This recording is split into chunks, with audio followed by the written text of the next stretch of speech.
Today, we're going to review some parts of the email we had trouble with. Let's start with the subject. They should be short.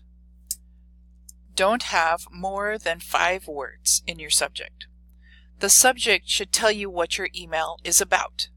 If you can name the assignment, that is even better. So for example, verb assignment help.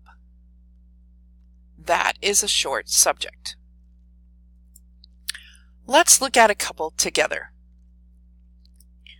The bad subject is, I can't figure out the assignment about fractions. So what would be a better subject? I'll let you think about that for a second.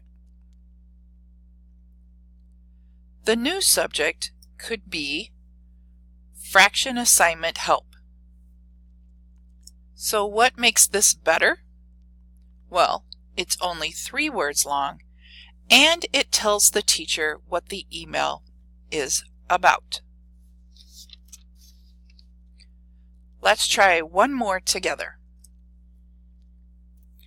So the bad subject is, need information about what is happening in class tomorrow. So let's think about that. What would make this a better subject? The new subject would be tomorrow's class. So why is this better? Well, it's only 2 words long, and it tells the teacher what the email is about. Now you're going to fix some bad subjects and make them better.